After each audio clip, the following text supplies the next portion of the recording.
Welcome everybody to this edition of Attention Talk Video. I'm your host, ADHD and Attention Coach Jeff Copper, and I'm here today with a concept and an insight and a tip that's a little bit, it's a higher level of thinking than or help than what I normally do.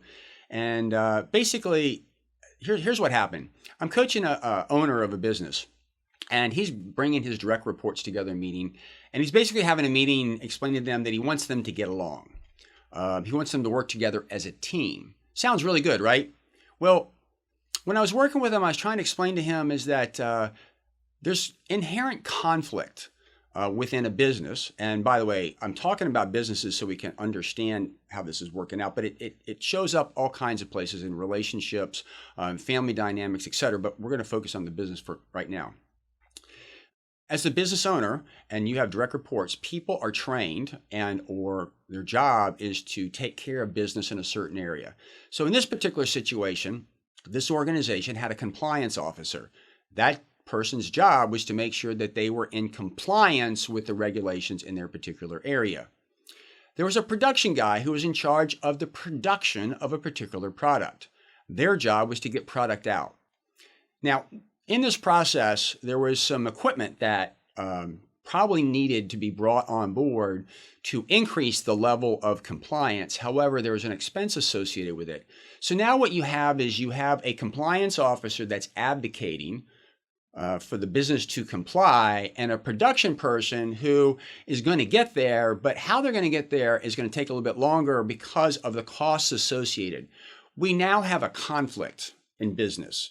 And these two individuals, inherently, they're focused on their area. So it's going to be difficult for them to get along because their job is to stay in compliance. The other one is get product out. In this situation, I was explaining to the owner is that sometimes you have to walk in and make a business decision. And you have to let them know, in this situation, we are going to go with the older machine and we're not going to be in compliance so that they can understand the rules of the road, because if not, there's going to be this conflict. And sometimes a business will make a business decision for the business that might not make some sense. So I'll give you a personal example. Years ago, I was in an upstart and we were doing something. A lawyer came to me and we were sitting down because we wanted to solicit a group of people. And the question is, could we do it or not? At the end of a long conversation before lunch, it was becoming clear that's not something really we could do, and the lawyer left. I had been in a business before where lawyers are involved. It was no to everything. Well, what's interesting to me is after lunch, the lawyer came back, and we started having a conversation about things. And I said, I didn't think that this complied with the law, and we probably could get fined. He said, that's correct. That's the legal answer. But now we have to make a business decision. Could the profits exceed the fine, which kind of caught me off guard. From a business perspective, businesses make business decisions all the time, risk decisions or compliance decisions, etc. My whole point in this is we go out into the world and lots of times there's an inherent conflict between people, organizations in terms of what they're doing, and often somebody over them needs to make a business decision so that everybody understands what's going on.